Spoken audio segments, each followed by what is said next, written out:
तो Coulomb's law पे एक क्वेश्चन सॉल्व करते हैं. लिखो, एक क्वेश्चन लिखो. A point charge Q1 is equals to 100 microcoulomb. A point charge Q1 is equals to 100 microcoulomb is placed at point A 1,0,2 is placed at point A 1,0,2. ठीक है. And another point charge Q2 that is 200 microcoulomb is placed at point B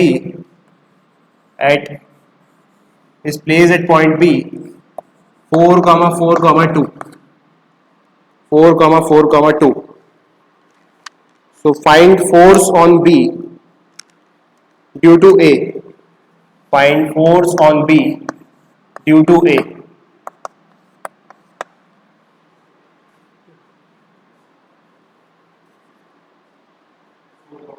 four comma two.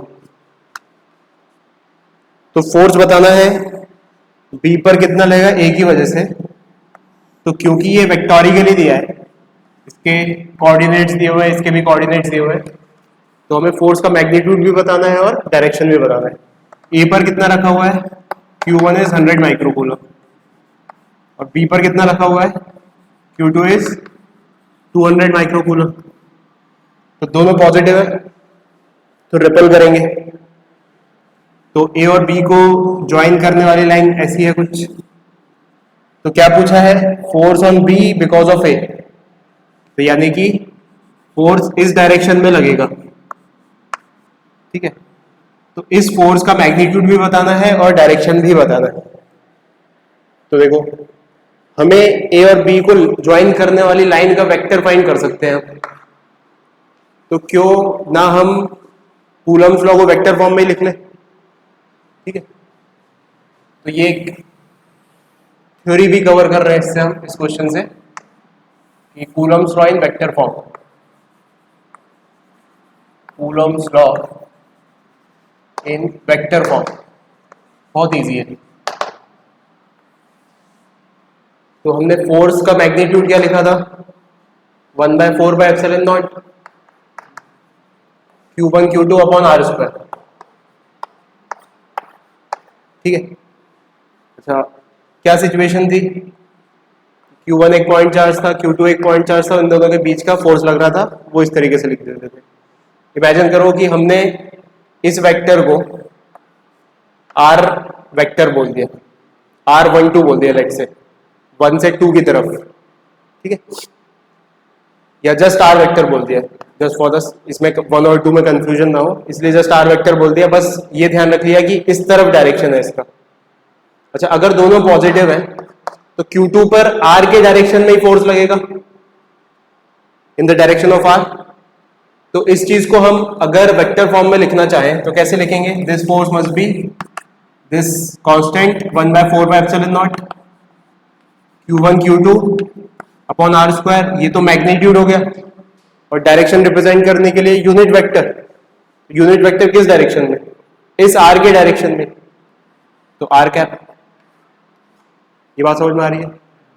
क्या किया मैंने, जो magnitude लिखा था उसमें एक डायरेक्शन भी जोड़ दिया. और ये कैसे पता कि इसी डायरेक्शन में, मैंने डिफाइन ही R वेक्टर को इस तरफ किया. ठीक. अच्छा, तो what is this force is on Q2 because of Q1. तो इसको लिख देंगे फोर्स ऑन 2 बिकॉज ऑफ 1, है ना. इस 2 1 का क्या मतलब है, इसका मतलब है force on second charge because of 1. अच्छा, इस सिचुएशन में, सेम सिचुएशन में, अगर अपन को फोर्स ऑन Q1 लिखना होता बिकॉज ऑफ Q2, तो वो किस तरफ आता, अपोजिट डायरेक्शन ऑफ R के. तो इसको लिखते हैं यहां पे, है ना. In from this situation, force on 1 because of 2, magnitude तो वही रहेगा 1/4/ε0 Q1 Q2 upon R square. ये तो मैग्नीट्यूड हो गया. डायरेक्शन लिखने के लिए क्या करें, जो फोर्स का डायरेक्शन होगा इस पर वो आर वेक्टर के अपोजिट होगा, तो माइनस आर कैप। ठीक है, तो इसको मतलब ये ऑब्वियस सी चीज है, कोई टेंशन लेने की बात नहीं है इसमें। तो अगर यहां पर हमको दिया हुआ है और पूछा गया है कि बताओ सेकेंड चार्ज पर फोर्स कितना लगेगा फर्स्ट चार्ज की वजह से, तो कौन सा वेक्टर के डायरेक्शन में लोगे, इस डायरेक्शन में या इस डायरेक्शन में? इस डायरेक्शन में, क्योंकि ये इस तरफ है। ये कैसे जज किया हमने, क्योंकि दोनों पॉजिटिव है। तो अब अपन लिखते हैं कि लेट से दिस इज आर वेक्टर। ठीक है, तो आर वेक्टर क्या होगा, फाइनल माइनस इनिशियल। तो final coordinate in x axis is 4 and initial is 1, तो 4 minus 1 3 I cap, 4 minus 0 that is 4 J cap and 2 minus 2 यानी कि 0 के कैप। तो ये अपना आर वेक्टर हो गया। ठीक है, अब आंसर लिखते हैं डायरेक्टली, यहां पे लिखता हूं आंसर। तो force on B because of A will be, सबसे पहले मैग्नीट्यूड, तो मैग्नीट्यूड लिख दो 1/4 into Q1 Q2. Q1 is 100 micro and Q2 is 200 micro.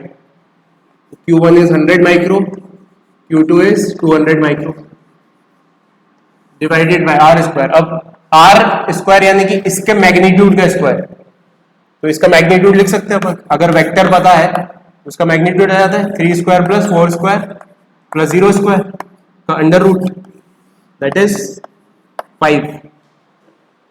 तो यहां पर आर स्क्वायर लिखना है, तो ये क्या हो गया 25। ठीक है, तो ये तो हो गया मैग्नीट्यूड। अब डायरेक्शन किस दिशा में, आर की दिशा में, यानी कि R cap, that is unit vector along R vector. अच्छा, वेक्टर दिया हो तो यूनिट वेक्टर कैसे लिखते हैं, unit vector is vector divided by its magnitude. ये बात याद है, वेक्टर्स में हमने पढ़ा था, उसके मैग्नीट्यूड से डिवाइड कर दोगे तो ऐसा वेक्टर बनेगा जिसका मैग्नीट्यूड यूनिट वेक्टर ही रहेगा। तो R cap is the vector divided by 5, तो 3/5 I cap plus 4/5 J cap. तो ये आर कैप लिखना है बस यहाँ पर, तो इसको सॉल्व कर देते हैं। 1/4 की वैल्यू होती है 9 × 10⁹, सब कुछ ऐसा यूनिट में, तो 9 × 10⁹। फिर 100 × 200, तो 2 × 10⁴, और 1 माइक्रो यानी कि 10⁻⁻6 और दूसरा माइक्रो यानी 10⁻⁻6, दोनों हो जाएंगे माइक्रो स्क्वायर यानी कि 10⁻⁻12 डिवाइडेड बाय 25। तो ये तो हो गया मैग्नीट्यूड, और डायरेक्शन तो ये लिखा हुआ है आर कैप।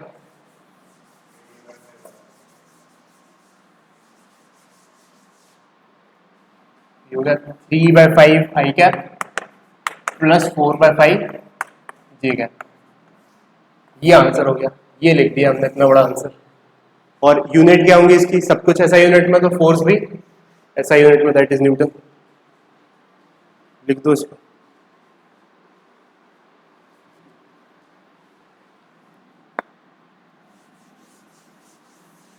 तो बोर्ड में एक बहुत फेमस क्वेश्चन कभी कभी लिखने के लिए आ जाता है कि right Coulomb's law in vector form, तो ऐसे ही लिख देना है बस।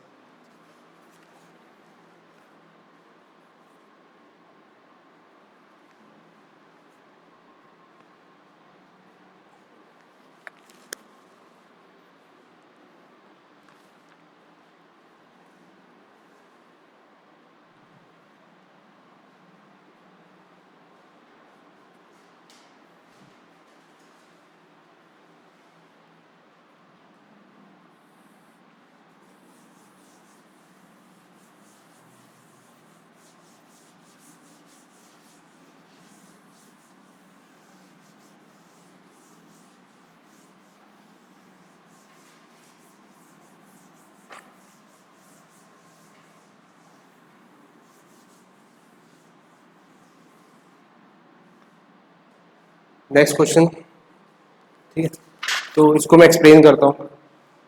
पहली सिचुएशन है हमारे सामने कि दो चार्जेस हैं और वो सस्पेंडेड है रस्सी के थ्रू, और क्योंकि दोनों पॉजिटिव हैं तो वो थोड़े से ऐसे होगा रिपल्शन की वजह से, ठीक है। सेम चार्जेस है, दोनों का मैग्नीट्यूड सेम है, लेट्स से क्यू क्यू, ठीक है। और जो एंगल बन रहा है सेमी वर्टिकल एंगल, जो एक वर्टिकल से एक चार्ज टिल्टेड है, दैट इज थीटा। दूसरी सिचुएशन में क्या किया, सेम चार्ज को हमने किसी लिक्विड में ड्रॉप कर दिया, ये वैक्यूम में था। दूसरी सिचुएशन में हमने सेम सिस्टम को वैक्यूम में ड्रॉप कर दिया, ठीक है। तो क्या होगा, ये फोर्स, जिस फोर्स की वजह से ये सेपरेट आउट हो रहे हैं, उस फोर्स का मैग्नीट्यूड कम होगा या ज्यादा होगा? एक बार फिर सोचो, पानी में डूब रहे ना, पानी में डुबा दिया सेकेंड सिचुएशन में,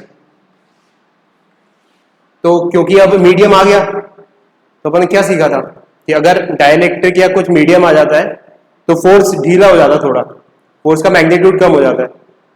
तो ये क्या करेगा, थोड़ा सा ऐसे एंगल को कम करने की कोशिश करेगा, लेकिन अब क्योंकि फ्लूइड है, बॉयंट फोर्स उसको ऊपर ले जाने की कोशिश करेगा। Are you getting this situation? पहली सिचुएशन वैक्यूम में है, there is no fluid. Second situation fluid में है, जिसकी डेंसिटी रो है और परमिटिविटी, रिलेटिव परमिटिविटी के है। तो क्या सबसे पहले इस बात को एंटिसिपेट कर पा रहे हो कि ये रिपल्शन क्यों है? क्योंकि दोनों चार्ज है। अगर चार्ज नहीं होते तब तो ऐसे लटके होते हो, क्योंकि चार्ज रिपल्शन हुआ इसलिए ऐसे हो गए। दूसरी सिचुएशन में हमने उसको पानी में, ये पानी नहीं, कोई रैंडम लिक्विड है, वहां डाल दिया, तो इलेक्ट्रोस्टैटिक फोर्स इसको ढीला करेगा, लेकिन बॉयंट फोर्स और ऊपर लेके जाने की कोशिश करेगा। तो लेट्स अज्यूम कि एक फोर्स जो ढीला हो रहा है और एक फोर्स जो टाइट कर रहा है, दोनों का कंपनसेशन ऐसा है कि ये एंगल थीटा ही रिमेंड है। ये बात समझ में आ रही है? ठीक है। तो ये डेंसिटी है फ्लूइड की, डेंसिटी ऑफ फ्लूइड, हाँ इनका मास भी है, दोनों सेम मास के हैं और दोनों की सेम चार्ज है। So rho is the density of the fluid and K is the dielectric constant या relative permittivity of the fluid. ठीक है। So it is given that the density of, relative density of the fluid is 0.8. मतलब ये जो रो दिया हुआ है that is 0.8 ग्राम पर cc and angle is same. So we have to find this K. This K we have to calculate. ठीक है, dielectric constant या रिलेटिव परमिटिविटी हमें कैलकुलेट करनी है। Density of sphere is also given, let's say that is sigma, density of sphere, and that is 1.6 ग्राम पर cc. ठीक है।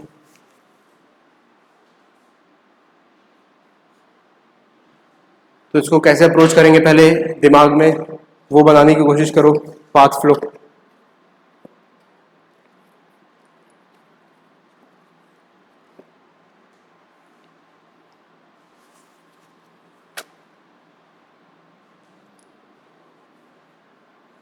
दोनों ही सिस्टम इक्विलिब्रियम पे है, तो नेट फोर्स 0 होगा। ठीक है। तो हम क्या करते हैं, सबसे पहले इन पे मार्क कर देते हैं सारे फोर्सेस और उनको बैलेंस आउट कर देते हैं। तो पहली सिचुएशन में भी इक्विलिब्रियम पे, तो गौर से देखना, इसको अपन मार्क करते हैं। ठीक है। इस स्फीयर को पकड़ लेते हैं, तो इस पे वेट नीचे लगेगा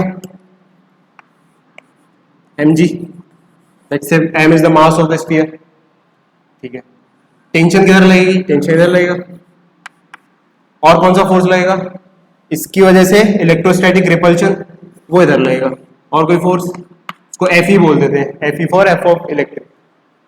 ठीक है भाई। तो क्योंकि ये तीनों फोर्सेस इस बॉडी पर लग रहे हैं और ये बॉडी इक्विलिब्रियम पे है, नेट इफेक्ट इसका कुछ नहीं होगा, मतलब नेट फोर्स इस पे जीरो होना चाहिए। तो कैसे करें, रिजॉल्व कर लेते हैं कि अगर हमने रिजॉल्व करने के लिए जाए तो टी को रिजॉल्व करना सबसे इजी है। This angle is theta, this is also theta, vertically opposite angle, ठीक है। तो ये हो जाएगा टी कॉस थीटा और ये हो जाएगा T sine theta. So clearly we have this electrostatic force is equals to T sine theta and this M G is equals to T cos theta. तो अगर दोनों को इक्वेट करेंगे तो टी एलिमिनेट हो जाएगा यहाँ से, तो कर देते हैं। तो ऐसे ही देखो, एम जी को टी कॉस थीटा के बराबर किया और टी साइन थीटा को एफ ई के बराबर किया। तो अब दिमाग में पिक्चर बनाओ, ये इसके बराबर है और ये इसके बराबर है।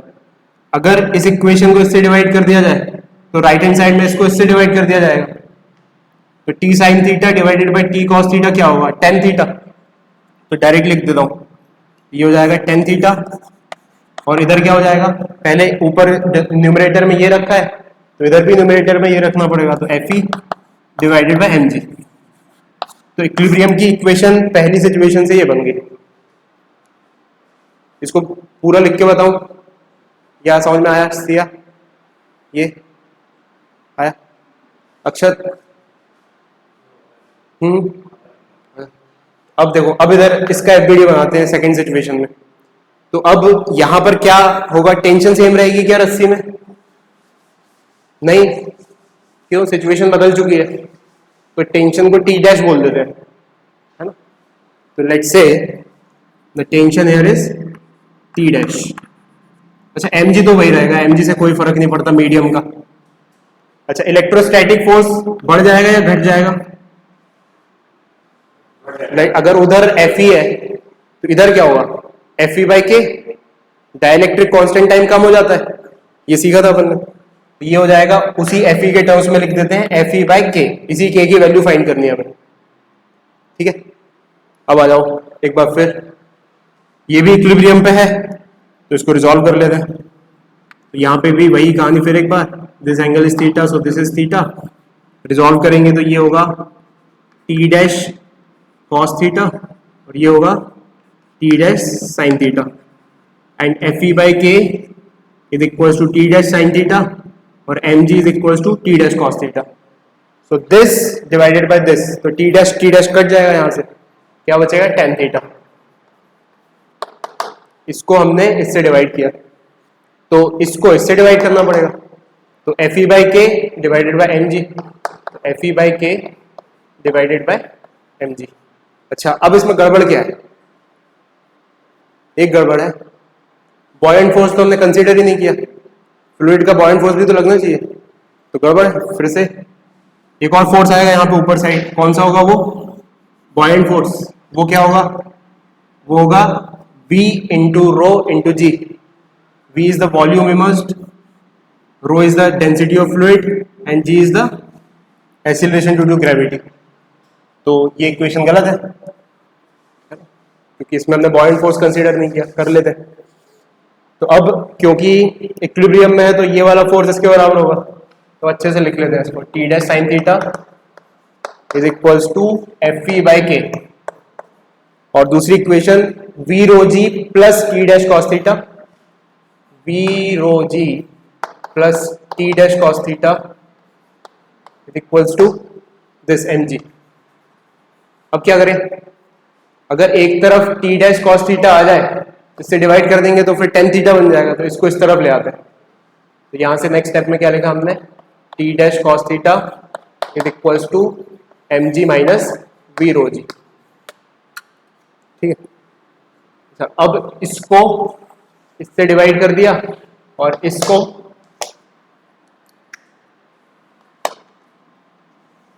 इससे डिवाइड कर दिया, तो फाइनली लिखते हैं, फाइनली इधर आ जाएगा tan theta is equals to F E by K और यहां पर M G minus V rho G, ठीक है। अच्छा, थीटा बराबर है तो ये टेन थीटा और ये टेन थीटा बराबर होगा, इन दोनों को इक्वेट कर सकते हैं, तो जगह बनाई जाए थोड़ी। अब अपने पास दो इक्वेशंस आ गई हैं जिसमें से एक एलिमिनेट करके एक वेरिएबल निकालेंगे आप। तो this tan theta is equal to that tan theta, तो इसका राइट हैंड साइड उसके राइट हैंड साइड के बराबर होगा। लिख देते हैं F E by M G is equals to F E by K, और यहाँ पर M G minus V rho G. ठीक है, तो एफ ई से एफ ई कट गया, एम जी से एम जी नहीं कटेगा क्योंकि ये दिक्कत है इसमें, ब्रैकेट के अंदर है।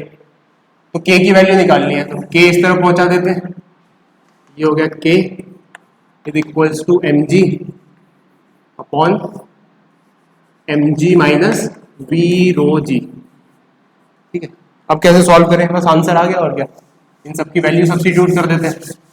मास को वॉल्यूम के टर्म्स में लिख सकते हैं स्फीयर की, क्योंकि उसकी डेंसिटी दी हुई है। तो mass is what, density is mass per unit volume, तो mass is density into volume, sigma दिया हुआ है, रख देते हैं यहाँ पर। तो m की जगह रख दिया rho V G upon rho V G minus, अच्छा sigma V G upon sigma V G minus V rho G. तो क्या क्या कॉमन निकल गया यहाँ से, v और g कॉमन निकल गया, v और g तीनों में है, तो ऊपर बचा सिग्मा, यहाँ पे बचा सिग्मा माइनस रो, ये आंसर है। इनकी वैल्यू सब्स्टिट्यूट कर देते हैं, sigma is given as 1.6 and rho is given as 0.8, तो 1.6 अपॉन 0.8 तो दैट इज 2। तो कितना डाइलेक्ट्रिक कांस्टेंट आ गया इसका, 2। ये बात समझ में आ रही है।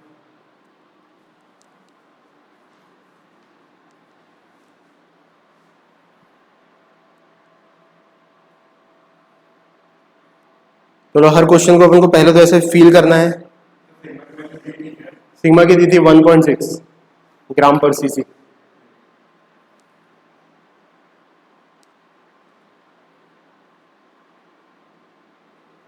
तो हर क्वेश्चन को ऐसे फील करके मैथमेटिक्स में कन्वर्ट करना है और फिर सॉल्व कर देना है।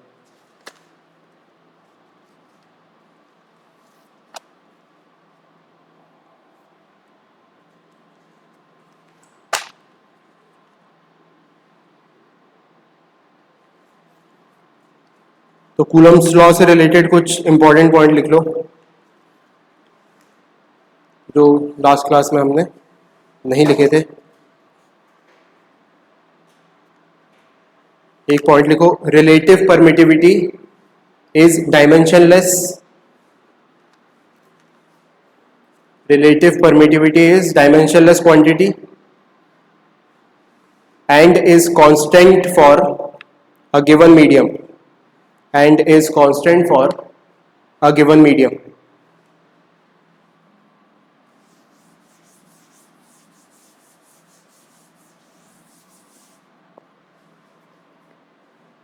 टिपिकली रिलेटिव परमिटिविटी 1 से लेके इंफिनिटी तक होती है, या दूसरे शब्दों में कहें 1 से बड़ी होती है।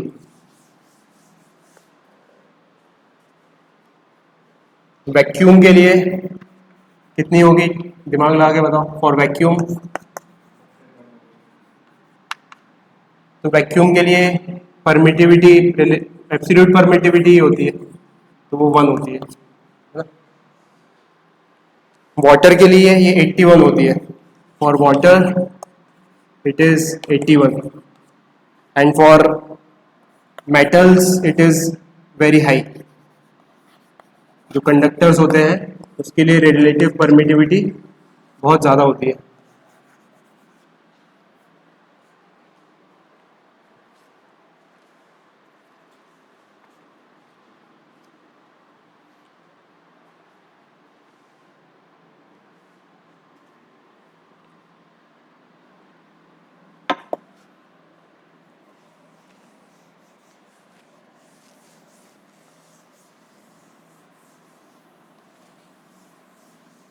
ठीक है, नेक्स्ट पॉइंट इज इलेक्ट्रोस्टैटिक जो फोर्स होता है, पहले सुनो इस बात को, वो सेंट्रल फोर्स है। सेंट्रल फोर्स यानी कि दो पॉइंट चार्जेस को ज्वाइन करने वाली लाइन से ही गुजरता है वो। कभी भी ऐसा नहीं होगा कि ऐसे पॉइंट चार्ज रखे हो ये इधर लग जाए फोर्स इन दोनों के बीच का, ऐसा नहीं होगा। तो it is a central force, बहुत कॉमन जैसा पॉइंट है ये, तो लिख दो it is a central force, it is a central force, it is equal in magnitude and opposite in direction, it is equal in magnitude and opposite in direction, it is equal in magnitude and opposite in direction.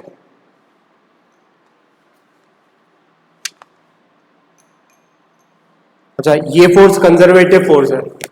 Conservative force यानी कि potential energy define होगी, जो आगे चल के हम पढ़ेंगे। तो लिखो next, the force is conservative in nature, that is work done by electrostatic force, that is work done by electrostatic force does not depend on the path followed by the charge, does not depend on the path followed by the charge, that is work done by electrostatic force, that is work done by electrostatic force does not depend on the path followed by the charge, does not depend on the path followed by the charge. ठीक है। अच्छा, ये जैसे central force है, ऐसी gravitation का जो interaction था वो भी सेंट्रल हुआ करता था। तो इसका एक इम्प्लीकेशन हम यूज करते थे जो हमें माइंड में ऑन रखना है कि अगर फोर्स उसी से गुजर रहा है, उसी पॉइंट से, लाइक से मैंने एक ये पॉइंट कंसीडर किया और उसी पॉइंट से फोर्स गुजर रहा है, तो उस फोर्स का एंगुलर मोमेंटम कुछ नहीं होगा। ये बात समझ में आ रही है? एंगुलर मोमेंटम कैसे डिफाइन करते थे अपन? Angular momentum is defined as, अगर पॉइंट है अगर एक, तो एम वी आर, और अगर रिजिड बॉडी है तो आई ओमेगा। कुछ याद आ रहा है ऐसा? ठीक है, इसका मैग्नीट्यूड ऐसा होता था। तो अभी अपन पॉइंट चार्जेस की बातें कर रहे हैं, तो एम वी आर मान लो लेट से। तो अगर ये क्या वेलोसिटी के डायरेक्शन किधर, मतलब ये आर का डायरेक्शन किधर लेते थे अपन, जिससे गुजर रहा है वो, तो डिस्टेंस ही नहीं है, R is zero because force is, एक छोटा सा क्वेश्चन करके एंगुलर मोमेंटम रिवाइज करते हैं अपन, छोटी छोटी चीजें अपन रिवाइज भी करते जाएंगे।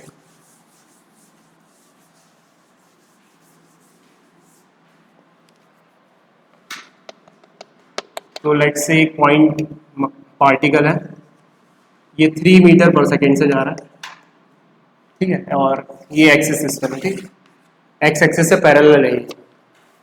तो हमें बताना है angular momentum of this 2 kg particle about point A. ये पॉइंट है लेट्स से 3,0, ठीक है। तो एंगुलर मोमेंटम डिफाइन कैसे करते थे हम? R cross P, technical definition ये थी इसकी। Angular momentum is moment of momentum, R cross P. तो अगर मैग्नीट्यूड की बात की जाए उसको ऐसे लिख सकते हैं, आर पी साइन थीटा, ठीक है। So that means P into R sine theta.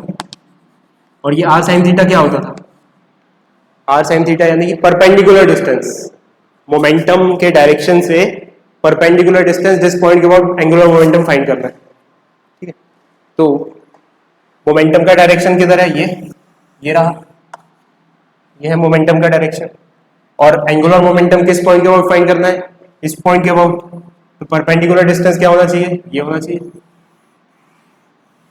वो दिया नहीं है, लेट से मान लो ये इस पॉइंट पे पोजीशन है इसकी 3,4 लाइक से, तो ये वाला डिस्टेंस कितना हो गया?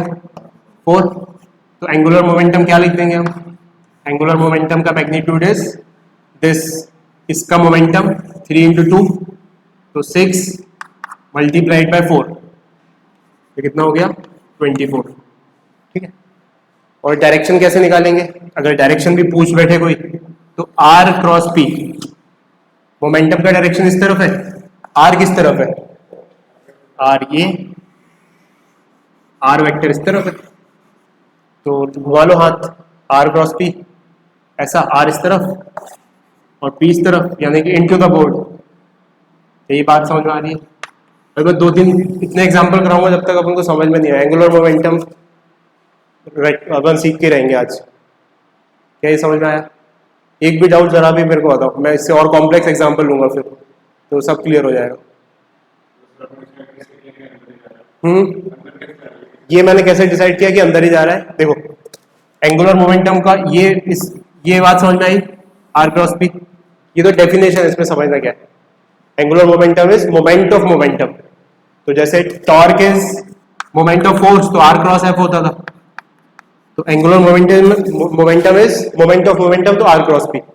तो अगर मुझे आर वेक्टर पता चल जाए और पी वेक्टर पता चल जाए तो मैं राइट हैंड थंब रूल से डायरेक्शन निकाल लूंगा।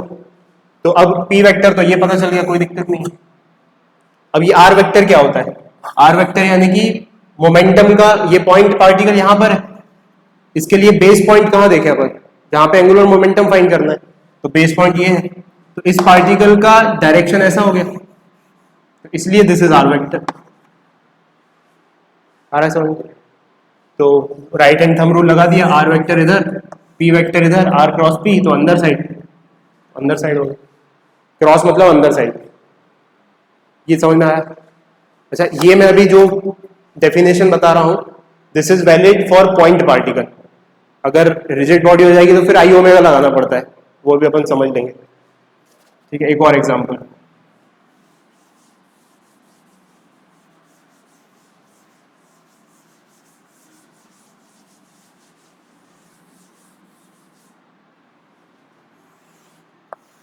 सेम सिचुएशन है और इसके कोऑर्डिनेट्स दिए 3,4 और ये पार्टिकल है 2 kg का और ये 5 मीटर पर सेकेंड से जा रहा है आगे। अब मैंने जो पॉइंट डिफाइन किया है एंगुलर मोमेंटम निकालने के लिए वो है यहाँ पर, लेट्स से दिस इज 5,4। इस पॉइंट के अबाउट एंगुलर मोमेंटम बताना है इस पार्टिकल का, जीरो होगा। कैसे? तो अब देखो पी वेक्टर किधर है? पी वेक्टर इधर है, दिस इज पी वेक्टर, और आर वेक्टर किधर है? आर वेक्टर इधर से इसको नापने वाला, दिस इज आर वेक्टर। तो एंगुलर मोमेंटम लिखेंगे अगर हम, क्या लिखेंगे? R cross P. तो अगर मैग्नीट्यूड लिखना है तो हो जाएगा आर पी साइन थीटा, पर theta is the angle between R and P, और आर और पी के बीच का एंगल कितना है इस बार? 180 डिग्री। तो साइन 180 डिग्री जीरो होता है, साइन जीरो भी जीरो होता है, साइन 180 डिग्री भी जीरो होता है। तो इसको कुछ कैलकुलेट नहीं करेंगे अपन, डायरेक्टली जीरो बोल देंगे। तो अब इसको समझते हैं कि जिस तरफ मोमेंटम हो गया, एंगुलर मोमेंटम हो गया, और उसी से गुजर गया अगर पार्टिकल, या हम जिस पॉइंट पे हमें एंगुलर मोमेंटम निकालना है वो उसी से गुजर गया, तो एंगुलर मोमेंटम जीरो होगा। ये बात समझ में आ रही है? बस इतनी बात याद रखो बस आज के लिए। ये बात याद रहेगी तो लिखो इसको अपने शब्दों में जो भी तुम्हें याद रह रहा है ना। एक छोटा सा ऐसा बॉक्स बना के लिखो angular momentum of point size particle.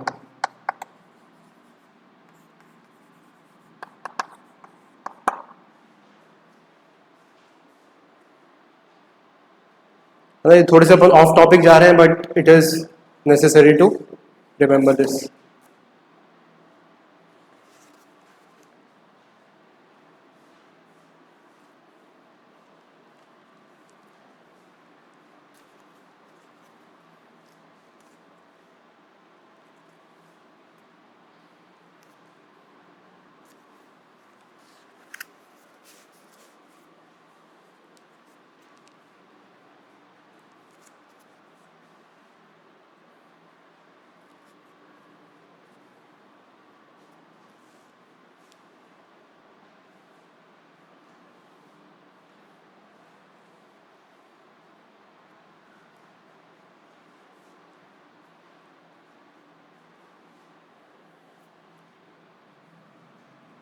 ठीक है, अब एक और चीज, एक कॉन्सेप्ट होता है जिसे बोलते हैं अपन law of conservation of angular momentum. तो ये कहाँ वैलिड होता है? इसकी कंडीशन क्या है? अच्छा, law of conservation of momentum कहाँ वैलिड होता था? जहां पे फोर्स जीरो होता था। तो ये कहाँ वैलिड होगा? जहाँ पे टॉर्क जीरो होता है। तो इसके लिए कंडीशन है कि टॉर्क जीरो होना चाहिए। अब जरा टॉर्क के बारे में समझते हैं। Torque is R cross F. तो जैसे अगर मोमेंटम का डायरेक्शन वहीं से गुजर गया जिस पॉइंट के अबाउट हमें एंगुलर मोमेंटम निकालना है, तो एंगुलर मोमेंटम जीरो हो जाता था। तो अगर फोर्स उसी पॉइंट से गुजर गया जिस पॉइंट के अबाउट हमें एंगुलर मतलब टॉर्क निकालना है, तो टॉर्क भी जीरो हो जाएगा। ये बात समझ में आ रही है? अब क्योंकि सेंट्रल फोर्स है ये, या तो ऐसा या तो ऐसा, तो लग तो इसी लाइन के अबाउट रहा है, तो हमेशा टॉर्क तो जीरो रहेगा इस पॉइंट के अबाउट, क्योंकि फोर्स ही उधर से गुजर रहा है। यही बात समझ में आ रही है? तो हमेशा हम यहाँ पर एंगुलर मोमेंटम का कंजर्वेशन कर सकते हैं। इतनी सी बात थी। ये मतलब बहुत ही ज्यादा घुमा फिरा के बोल दी क्या ये बात? कोई बात नहीं।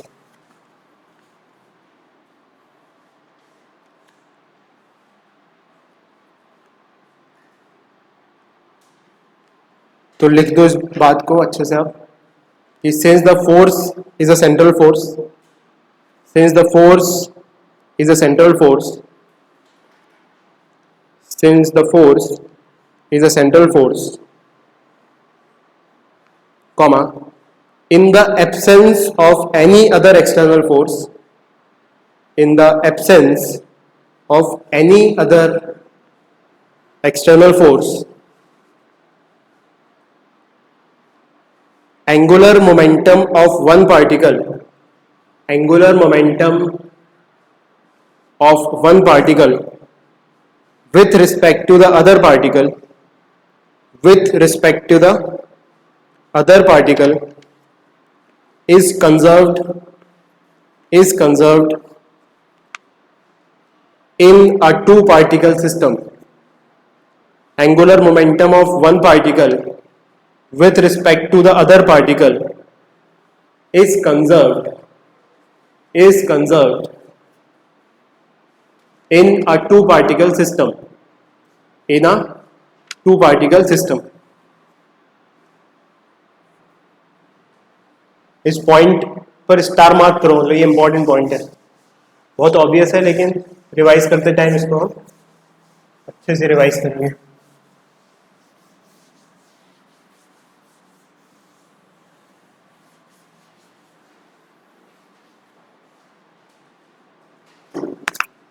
ठीक है, उसके बाद वेक्टर फॉर्म में लिख लेते हैं कूलम्स लॉ को। तो इन vector form Coulomb's law can be written as F vector is equals to K Q1 Q2 upon R cube R vector upon R cube R vector। तो ये क्यूब कैसे आ गया यहाँ पर? क्योंकि ये देखो कैप नहीं है, यहाँ पे आर वेक्टर ही है। एक आर वेक्टर डिवाइडेड बाय एक मैग्नीट्यूड आर कैप बन जाता है। यानी सेम चीज को हम ऐसे भी लिख सकते हैं के Q1 Q2 upon R square into R cap. ठीक है, where unit vector R cap is R vector divided by magnitude of R, r vector divided by magnitude of r, and r vector is position of r vector is position vector, r vector is position vector of test charge, position vector of test charge, bracket में लिखो test charges on which the force is to be calculated. Test charge के bracket में लिखो on which the force is to be calculated, bracket close, with respect to the source charge, with respect to the source charge. Source charge क्या है? Bracket में लिखो due to which force is to be calculated, bracket में लिखो due to which force is to be calculated, bracket close, and also we have to substitute Q1 and Q2 according to sign। Last में लिख दो substitute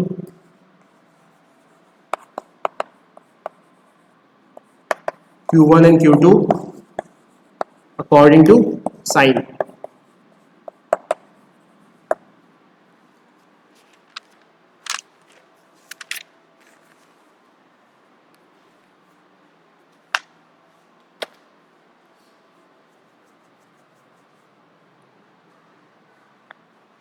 आ रही बात समझ?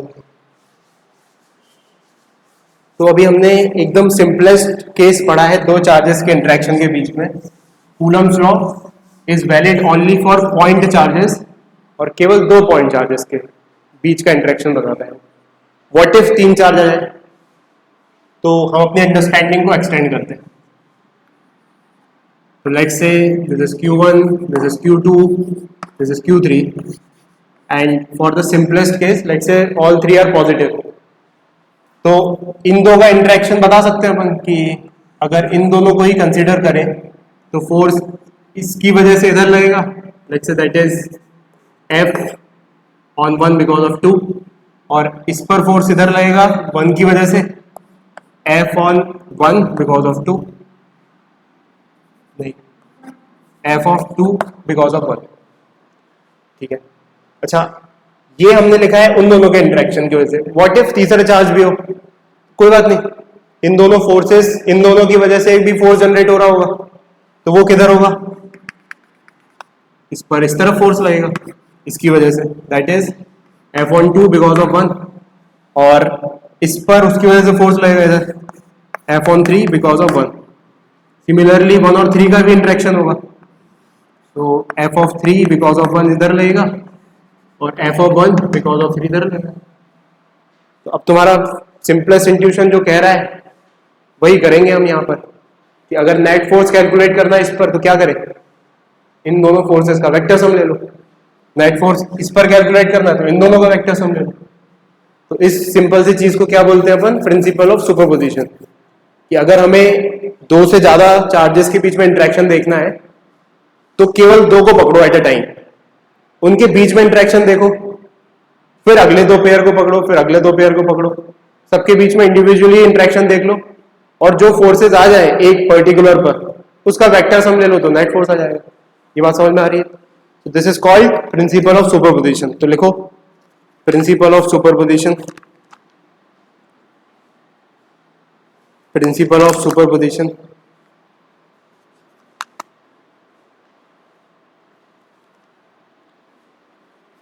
तो लिखो इसमें electrical force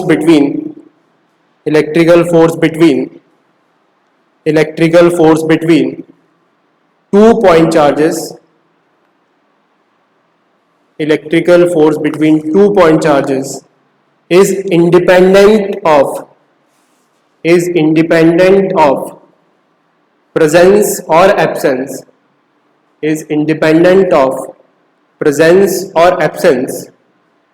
of other charges, and therefore principle of superposition is valid. And therefore principle of superposition is valid. Principle of superposition is valid. That is, force on charged particle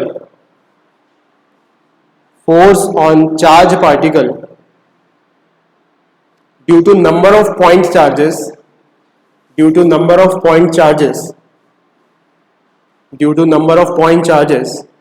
is the resultant of forces due to individual point charges.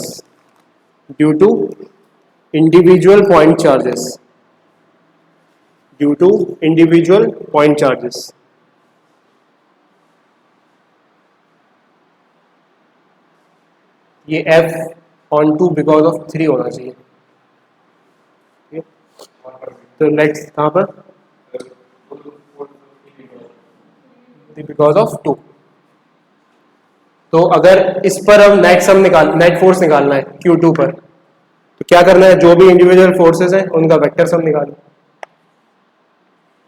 Parallelogram complete करके ये vector निकाल लिया. तो this will be the F resultant on 2. तो अगर मैं केवल 2 पर फोकस करके नेट फोर्स लिखूं F resultant on 2. So it will be vector sum of this and this. So that is F23 plus F21 vectorically. लिख लो इसको.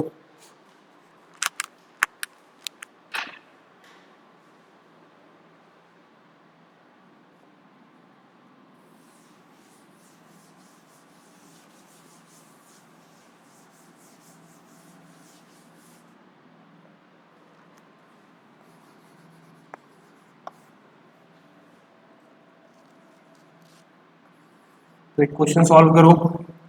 एक इमेजिनरी इक्विलेटरल ट्राइंगल है, ठीक है.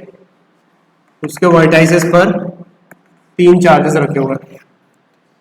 तीनों का मैग्नीट्यूड अलग अलग है. इसका Q है, इसका 2Q है और इसका भी 2Q है. इक्विलेटरल ट्राइंगल की साइड A है, ठीक है. तो find force on charge Q. Find force on charge Q.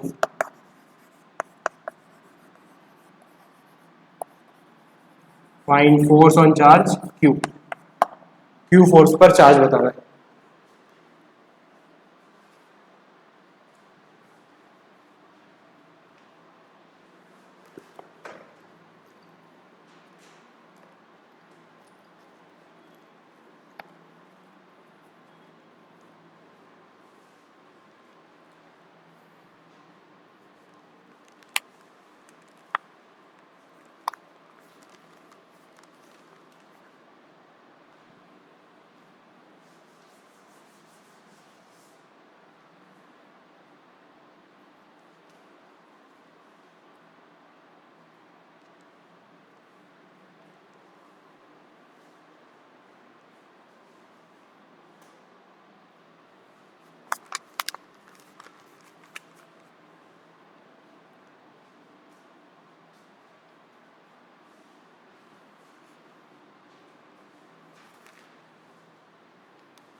तो देखो, इस चार्ज की वजह से इधर इसके अलोंग फोर्स लगेगा, let's say that is F. और इस चार्ज की वजह से इस पर इसके अलोंग फोर्स लगेगा, दैट इज ऑल्सो F. क्यों? क्योंकि ये भी Q है और ये 2Q है, ये भी Q है और ये 2Q है. ये बात समझ में आ रही है? तो इसको सॉल्व अपन F के टर्म्स में करते हैं, बाद में F रख देंगे, सब्स्टिट्यूट कर देंगे. तो एक F इधर है और एक F इधर है. दोनों के बीच में एंगल कितना है ये बताओ? 60 डिग्री. क्योंकि इक्विलेटरल ट्राइंगल है तो ये 60 डिग्री है, तो ये भी 60 डिग्री होगा. तो व्हाट इज F रिजल्टेंट का मैग्नीट्यूड? F रिजल्टेंट का magnitude is F1 square plus F2 square plus 2F1 F2 cos theta, that is cos 60 degree. ये फॉर्मूला ऐसा कुछ याद है? वेक्टर्स हम करते हैं तो अगर एंगल पता हो उनके बीच में ऐसा लिख देते हैं. तो F1 और F2 दोनों ही F है यहाँ. तो this will B F square, this will B F square and this is 2F square cos 60 degree. ये हो गया F square plus F square plus 2F square cos 60 degree. cos 60 degree क्या होता है? 1/2. तो ये 2 से 2 कट गया, पक्का 1/2 होता है ना. तो ये 3F स्क्वायर हो गया. तो √3F. अब इंट्यूटिवली बताओ डायरेक्शन किधर होगा? एग्जैक्टली ऊपर, क्योंकि ये सिमेट्रिकली जितना इस तरफ है उतना ही एंगल ये इधर है, तो रिजल्टेंट ऊपर ही होगा. तो दिस इज √F, ऊपर की side. This is the answer. तो अब F तो लिखना पड़ेगा. F तो लिखा नहीं हमने, F तो F माना था. तो F क्या है? इनमें से कोई एक फोर्स, कोई या तो इसके और इसके बीच का इंटरेक्शन या इसके बीच का इंटरेक्शन. तो F is K, that is 1/4/ε0 Q1 Q2 यानी Q into 2Q divided by A square, ये है भाई। तो आंसर क्या हो जाएगा, √3/4πε0, ये 2 से एक 2 कट जाएगा तो नीचे 2 आ जाएगा, Q² अपॉन A² ऊपर की side. This is the answer.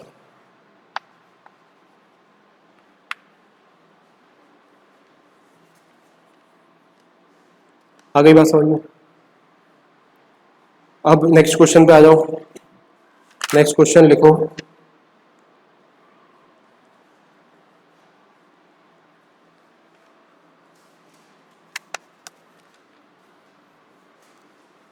Next question लिखो, 3 charge particles of charge plus Q each, 3 charged particles of charge plus Q each are moving symmetrically on a circle of radius r, moving symmetrically on a circle of radius r with constant speed in the same sense of rotation,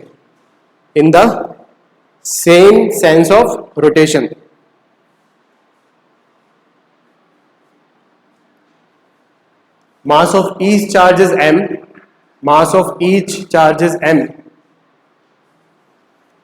and -2q charge is placed at the center,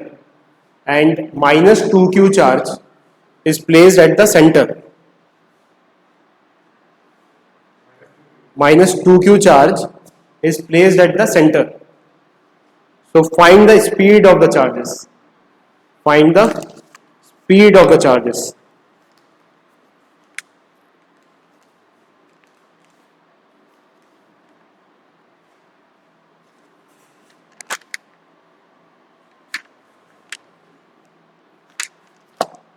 Find the speed of the charges. तो ये word problem है। सबसे पहले तो पढ़ते हुए पूरे statement से फिगर बनाओ कि क्या हो रहा होगा, ठीक है। उसके बाद फिर देखो सर्कुलर मोशन है तो कुछ mv²/r टाइप कुछ लगेगा, नेट फोर्स सेंटर की तरफ mv²/r करना है। तो सबसे पहले तो फिगर बनाओ।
तो वर्ड बाय वर्ड पढ़ते हैं क्वेश्चन को।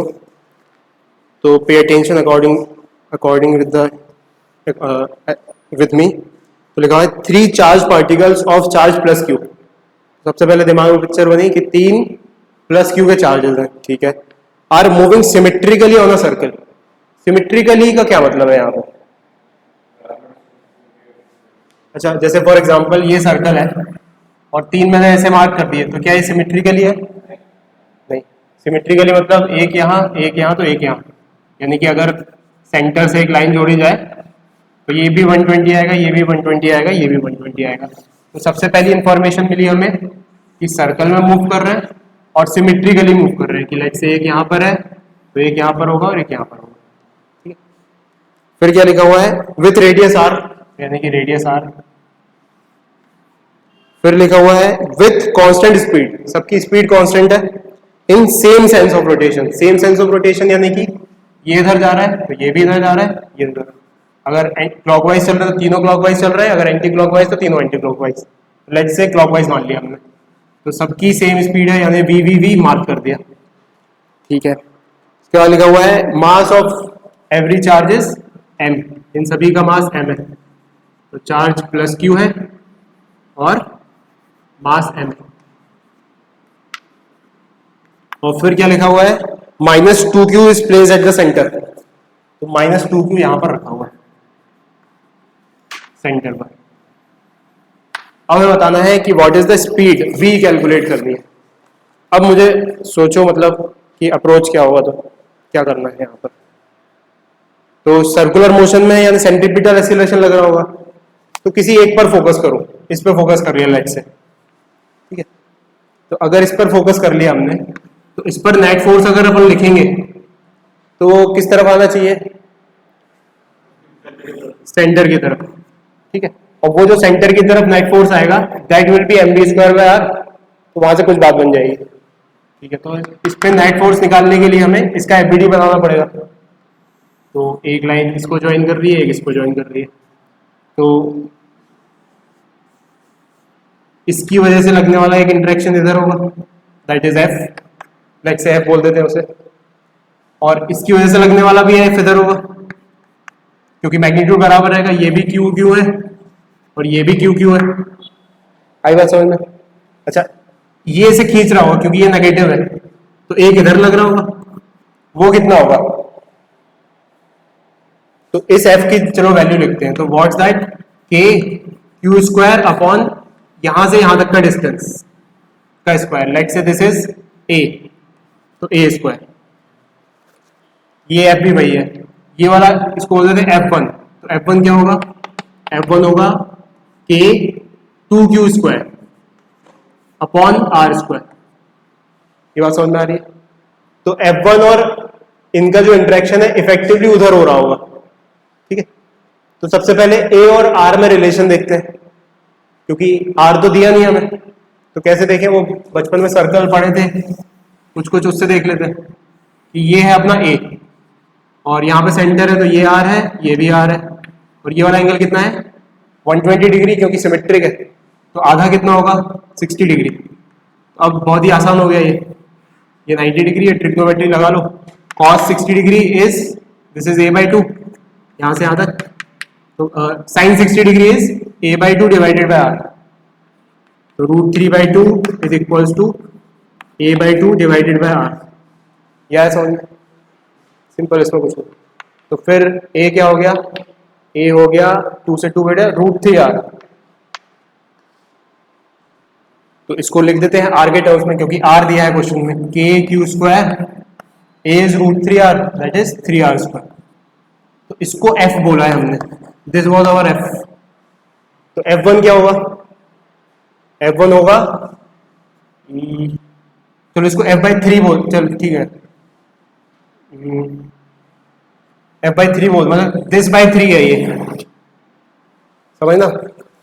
मैं f के, इसको मैंने f बोला है, उसको मैं f1 को भी f के टर्म्स में लिख दूंगा, बहुत आसान हो जाएगा सॉल्व करना, क्योंकि एग्जाम में आएगा तब हम बहुत सारे अलग अलग वेरिएबल लेके ना चलते हुए एक वेरिएबल लेंगे। तो इफ दिस इज f, तो देखो this is kq²/3 and what is this, this is kq²/2, तो kq²/r² क्या है 3f, तो इसकी जगह क्या लिखना चाहिए मुझे 3f, so what is this, this is 6f।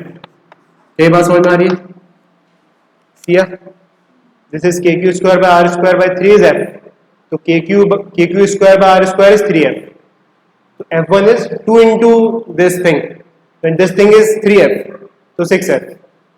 तो नाउ द सिचुएशन इज, जो हमारे सामने सिचुएशन है वो कुछ ऐसी बन गई है,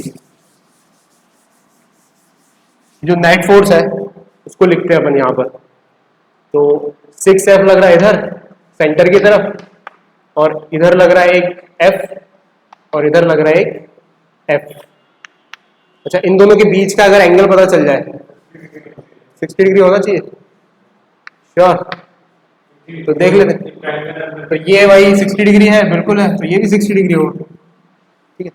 तो इन दोनों का रिजल्टेंट लिख देते हैं अपन, इस f और f का रिजल्टेंट लिख देते हैं, जो कि कुछ इधर होगा, है ना, एग्जैक्टली इसी के डायरेक्शन में होगा, √3f, कोई दिक्कत नहीं इसमें, √3f, तो ये √3f, तो जो नेट फोर्स हो गया सेंटर की तरफ वो क्या हो गया 6 माइनस √3f। क्या ये बात समझ में आ रही है? 6 minus √3f। So this is what? This is mv square by r. Centripetal force is mv square by r. So लिख देते हैं इक्वेशन।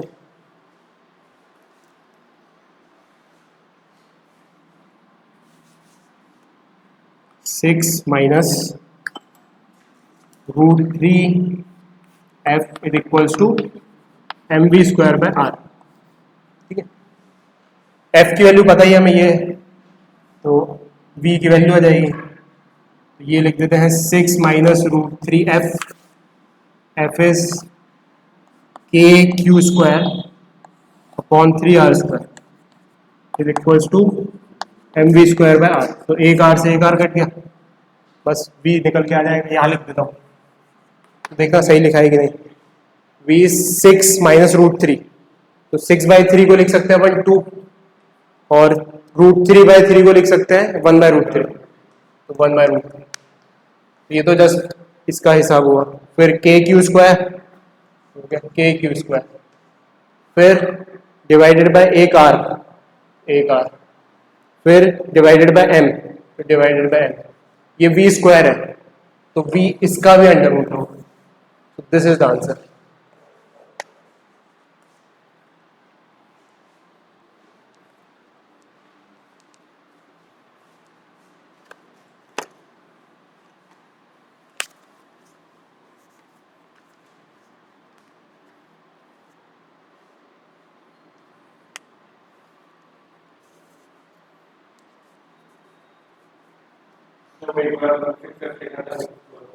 क्या क्या क्या ये देखना, ये समझ में आया था। ये इस f को हमने क्या लिखा था, के Q square bye A square, ठीक है। और इस f1 को हमने क्या लिखा था, 2 K Q square by R square. 2 के कहां से आ गया, क्योंकि ये जो चार्ज था ये 2 था इधर। हाँ, यहां से ये समझ में आया, ये कैसे लिखा। तो देखो, मतलब a को 3r कैसे लिख दिया, √3r। तो बहुत सिंपल है, देखो ये r है और ये a है, ये बात समझ में आ रही है। तो हमें r और a में रिलेशन चाहिए, तो दिस इज a/2, ठीक है, इतना a/2 है, और ये वाला एंगल कितना होगा 60 डिग्री। तो बस ट्रिग्नोमेट्री लगाई, sin 60 degree is √3/2 is equals to a/2 divided by r। बस यहाँ से 2 से 2 कट गया, a is equals to √3r।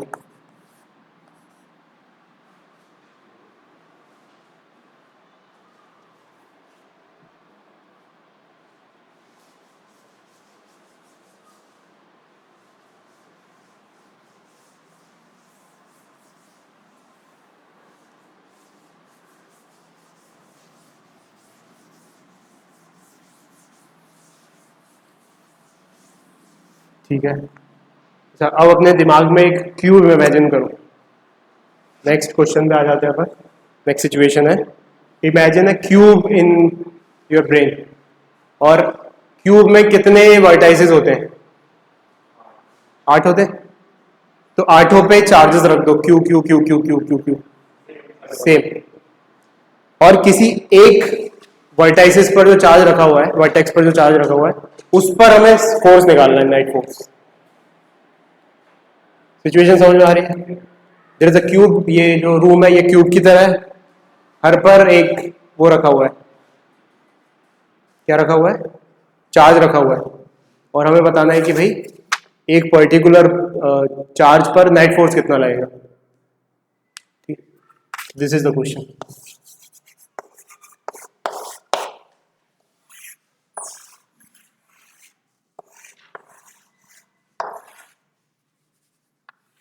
So this is a cube यानी कि सारे एजेस बराबर, लेट से वो एजेस है ए, और सब पर रखा हुआ है, हर वर्टाइस पर रखा हुआ है, हर वर्टेक्स पर रखा हुआ है चार्ज क्यू।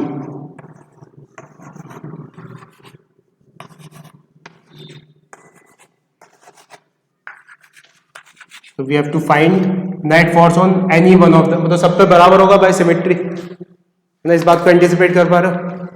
हर चार्ज पर फोर्स बराबर होगा बाकी सातों चार्जेस की वजह से, तो अपन को किसी एक पर निकालना है मैग्नीट्यूड उसका।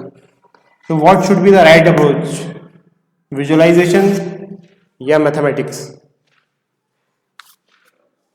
तो लेट्स से अगर विजुअलाइज करने जाएंगे तो चलो इसको पकड़ लिया हमने, इसकी वजह से इधर लगेगा, इसकी वजह से इधर लगेगा, इसकी वजह से इधर लगेगा, इसकी वजह से इधर लगेगा, ऐसा कितना रिजॉल्व करेंगे, पागल हो जाएंगे। तो बेटर है क्या करते हैं, इसको मान लेते हैं लेट्स से ओरिजिन, ये ओरिजिन है 0,0, इसको मान लेते हैं चलो ओरिजिन 0,0,0, और इसको मान लेते हैं एक्स एक्सिस, इसको मान लेते हैं वाई एक्सिस, और इसको मान लेते हैं जेड एक्सिस, और कोऑर्डिनेट्स के फॉर्म में लिख देते हैं और वेक्टोरिकली लिख देंगे तो आसानी से आ जाएगा। तो सबके कोऑर्डिनेट्स लिख लो, गौर से देखो, इसके कोऑर्डिनेट कैसे लिखेंगे, ये x में ट्रेवल हुआ है, y और z में कुछ नहीं हुआ, तो ये a00, ठीक है। ये y में ट्रेवल हुआ है, x और z में कुछ ट्रेवल नहीं हुआ, तो 0a0। ये z में ट्रेवल हुआ है, x और y में कुछ नहीं हुआ, तो 00a। अच्छा, ये तीनों में ट्रेवल हुआ है, ये वाला, तो इसके हो जाएंगे a, ठीक है। ये वाला, ये z में ट्रैवल नहीं हुआ, x और y में हुआ है, तो a0। ये वाला x में ट्रैवल नहीं हुआ, 0a। ये वाला y में ट्रैवल नहीं हुआ, तो a0a। लिखा गया, 8 हो गया। अब किसी एक को पकड़ेंगे हम, तो एक को पकड़ लेते हैं, चलो किसको पकड़े, इसको पकड़ लेते हैं ओरिजिन वाले को, ठीक है। इस पर लिखेंगे सबकी वजह से फोर्स, तो नंबरिंग कर देते हैं चलो। So let's say this is 1, this is 2, this is 3, this is 4, this is 5, this is 6 and this is 7। तो ये ओरिजिन पे जो चार्ज रखा हुआ है, इस पे सातों की वजह से फोर्स लिखना पड़ेगा हमें वेक्टोरिकली। तो that force on charge kept on origin will be F1 plus F2 plus F3 and so on till F7, ठीक है। ये लिखेंगे अब हम,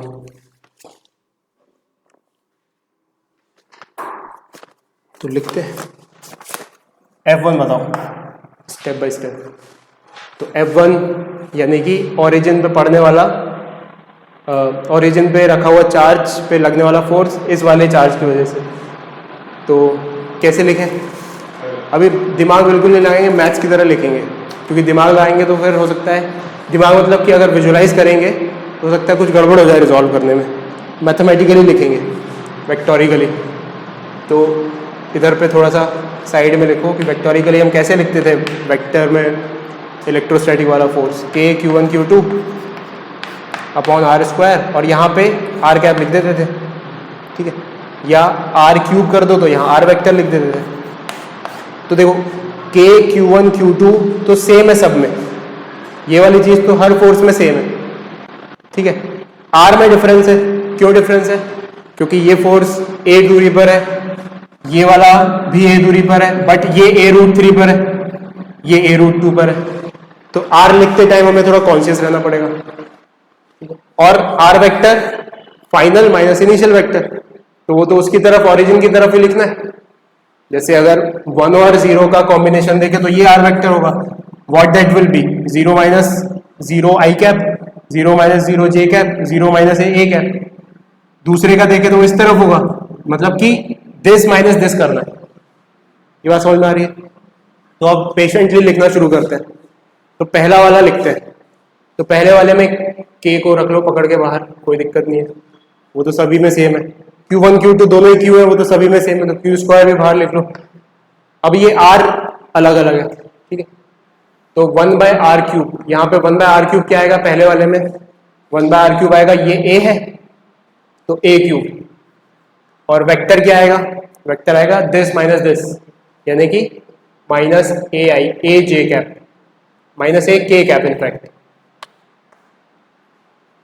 समझ में आ रहा है? तो थोड़ा लंबा क्वेश्चन है बट करेंगे इसको। बट दूसरे वाले में के क्यू स्क्वायर तो वही, दूसरा किधर है? ये है भाई।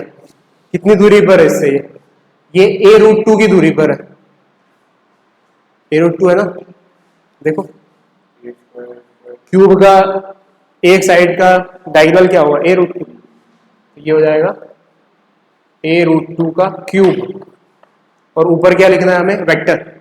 वेक्टर यानी कि इसको नेगेटिव करके लिख दो क्योंकि वो 0 0 0 है, तो minus A I cap minus A K cap. दो ही लिखा है अभी, 5 और लिखने।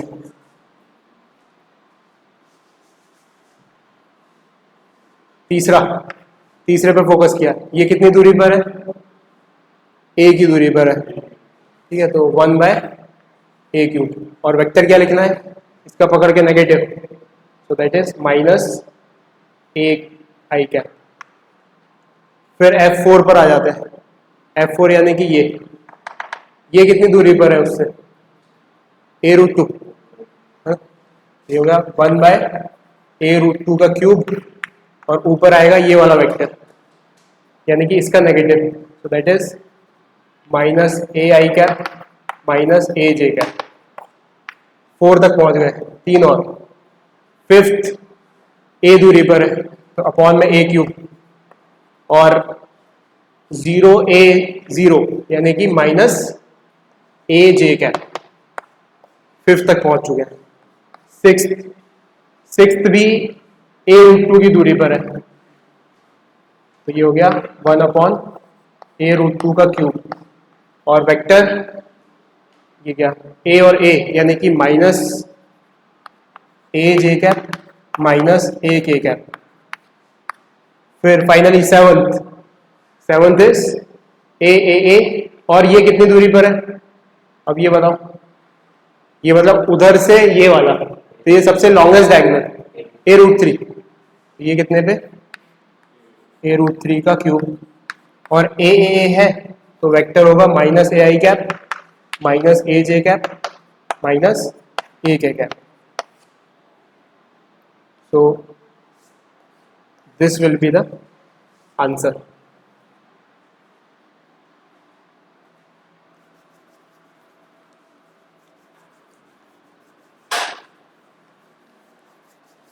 तो ये क्वेश्चन क्यों किया हमने? क्योंकि विजुअलाइजेशन एक दो वेक्टर्स हो तो तुरंत कर लेंगे हम, लेकिन ऐसे बहुत सारे आ गए तो मैथमेटिक्स अपना रोल प्ले कर देगा। अच्छा, फाइनली इसको भी सॉल्व कर सकते हैं अपन। कैसे? आई कैप की जोड़ियां बना लो, जे जे जे कैप की बना लो और के कैप की बना लो। तो अभी इतने लिख के छोड़ दो, बाद में तुम इसको सॉल्व कर सकते हो।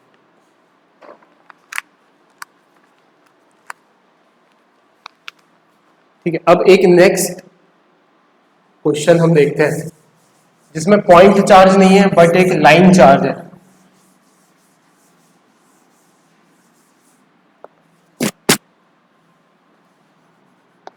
सो next question is we have a line charge, ठीक है, लीनियर चार्ज है और इसकी एक्सेस पर थोड़े दूर एक पॉइंट चार्ज रखा हुआ है, ठीक है। तो इन दोनों के बीच का इंटरेक्शन बताना है हमें। So the charge on this rod is capital Q and which is distributed uniformly and the length of this rod is L। और जो इसके एंड से इसका डिस्टेंस है दैट इज A। तो हमें बताना है फाइंड फोर्स ऑफ इंटरेक्शन। इस पर, इस चार्ज पर ये रॉड कितना फोर्स लगा रही होगी, ठीक है। तो अब यहां पर प्रॉब्लम क्या है? प्रॉब्लम ये है कि हम पॉइंट चार्जेस के लिए जानते थे कूलम्स लॉ। यहां तो पॉइंट चार्ज नहीं है, यहां तो इनफाइनाइट पॉइंट चार्ज है। तो क्या करें? यहां पे सेंटर पे मान ले क्या पूरे चार्ज को कॉन्सेंट्रेटेड? तो सेंटर पर मान लिया तो बात नहीं बन पाएगी। क्यों नहीं बन पाएगी? क्योंकि वो इनवर्स स्क्वायर लॉ है। The force is a function of 1/x square. और ये जो डिस्ट्रीब्यूशन ऑफ चार्ज है ये एक्स स्क्वायर के टर्म्स में नहीं है, ये तो लीनियरली डिस्ट्रीब्यूटेड है, तो इसको कैंसिल आउट नहीं कर पाएगा वो फंक्शन, ठीक है। तो इसका मतलब हमें क्या करना पड़ेगा, हमें बेसिक्स पर जाना पड़ेगा और इंटीग्रेशन लगाना पड़ेगा कि लेट से हमने एक पॉइंट चार्ज इस पे कंसीडर कर लिया, ठीक है, उसको डी क्यू बोल दिया। अब इस डी क्यू और इस क्यू के बीच में फोर्स ऑफ इंटरेक्शन लिख सकते हैं। ये डी क्यू इस चार्ज को इधर धक्का मार रहा होगा, ऐसे ही बहुत सारे डी क्यू होंगे जो एक ही तरफ धक्का मार रहे होंगे, तो सब एड ऑन हो जाएंगे। तो let's say that force is D F, बहुत छोटा सा जो फोर्स है इस डी क्यू की वजह से इस क्यू पर लगने वाला, that is D F.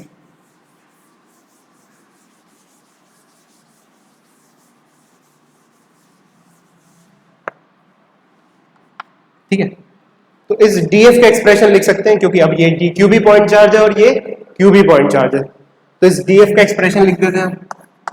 df is k q1 q2 यानी k q into D Q upon distance between them का स्क्वायर, तो इनके बीच का डिस्टेंस लेट से x है, तो x स्क्वायर।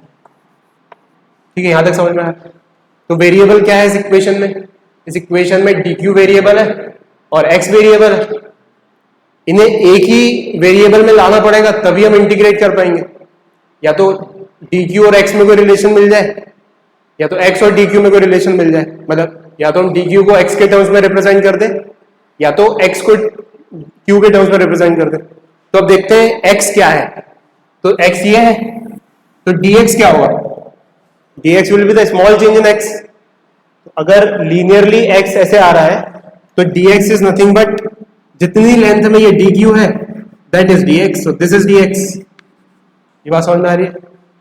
अच्छा, ये चार्ज जो है इस रॉड पर यूनिफॉर्मली डिस्ट्रीब्यूटेड है और इतनी लेंथ में अगर जो चार्ज मिल जाए हमें दैट इज dq। तो देखो q charge is distributed over entire length, unitary method, तो 1 यूनिट लेंथ में कितना चार्ज होगा q/l। हमें कितनी यूनिट लेंथ में चार्ज चाहिए, dx यूनिट लेंथ में चार्ज चाहिए क्योंकि dq लिखना है, तो dx में क्या होगा, dx में होगा q/l इंटू dx। तो ये बात समझ में आ रही है। तो this is what, this is dq। तो अब dq को हमने dx में कन्वर्ट कर दिया, अब इंटीग्रेट हो जाएगा। तो dq की जगह क्या लिख दें, यहां पर dq की जगह लिख दें kq, dq की जगह लिख दिया q/l into dx upon x square, this is df। और सारे df एक ही डायरेक्शन में तो इंटीग्रेट कर देते हैं, एक ही डायरेक्शन में तो ऐड ऑन हो जाएंगे, कोई दिक्कत नहीं है, सारे वेक्टर्स एक ही डायरेक्शन में सिंपली ऐड कर सकते हैं। तो अब इसमें से कांस्टेंट बाहर निकालो, तो k कांस्टेंट है क्या, हाँ भाई है। q कांस्टेंट है क्या, हाँ इसका चार्ज है कांस्टेंट है, कैपिटल Q रॉड का चार्ज है कांस्टेंट है, length of rod is also constant, तो इनको बाहर निकाल दो, तो that is k q upon l।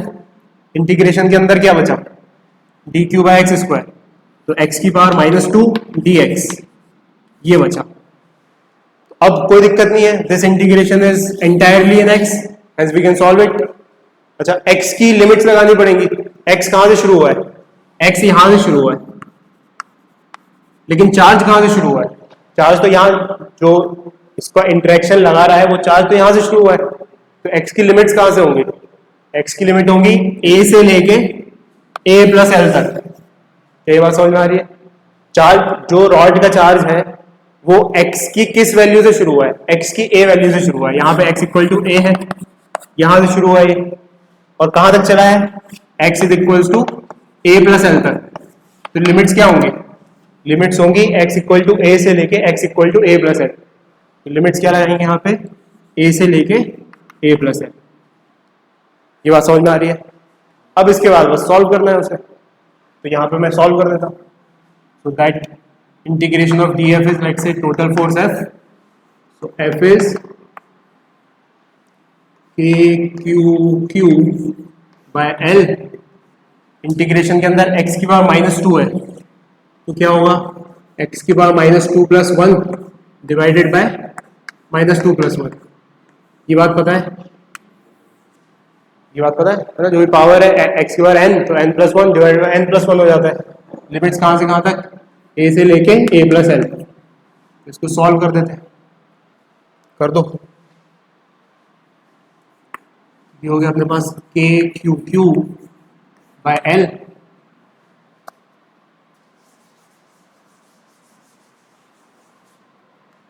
और x की पावर -2 + 1 दैट इज x की पावर -1, तो 1/x, और ये क्या बन गया, ये -1 बन गया, तो इसको बाहर ले लेते हैं। -1 नीचे लगाओ चाहे ऊपर लगाओ, कोई दिक्कत नहीं है, ऊपर लगा दिया। लिमिट्स कहाँ से कहाँ तक, a से लेके a + l तक। लिमिट्स रखने में ध्यान रखेंगे कि अपर लिमिट पहले आएगी फिर लोअर लिमिट आएगी, तो -k∗q∗l लिमिट्स लगाई। 1/x की जगह a + l रखना है, तो a + l, माइनस फिर x की जगह a रखना है, तो a। बस ये आंसर होगा। बहुत स्लोली स्लोली सॉल्व कर रहा हूं मैं, तुम जब प्रैक्टिस करोगे तो तेजी से कर पाओगे।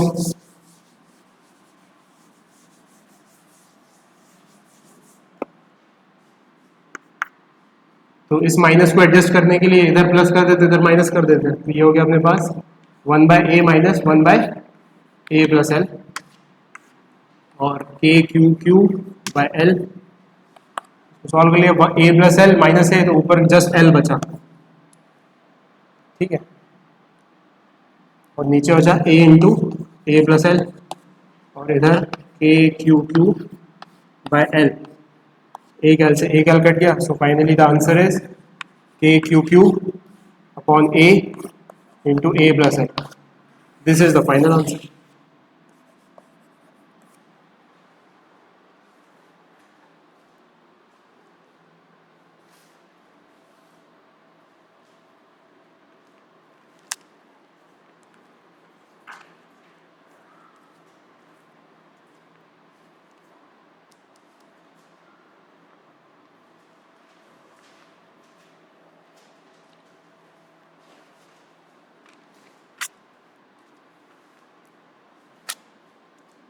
ठीक है, तो इतना ही करते हैं आज, और होमवर्क को आज बहुत सिंसियरली सॉल्व करना है हमें।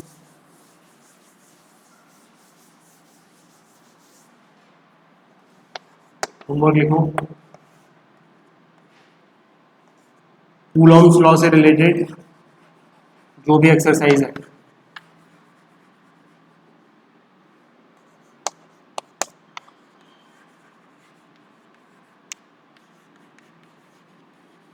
एक्सरसाइज यानी कि क्वेश्चंस, जो भी क्वेश्चंस है कूलॉम्स लॉ से रिलेटेड उसको सॉल्व करना है। कौन कौन सी बुक है अपने पास, या कोई बुक है अभी?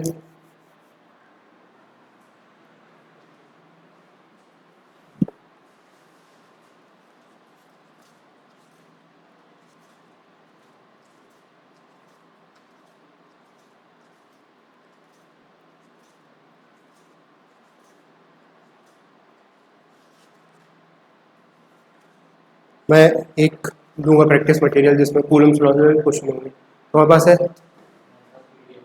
PDF है, ठीक है, तुम्हारे पास है?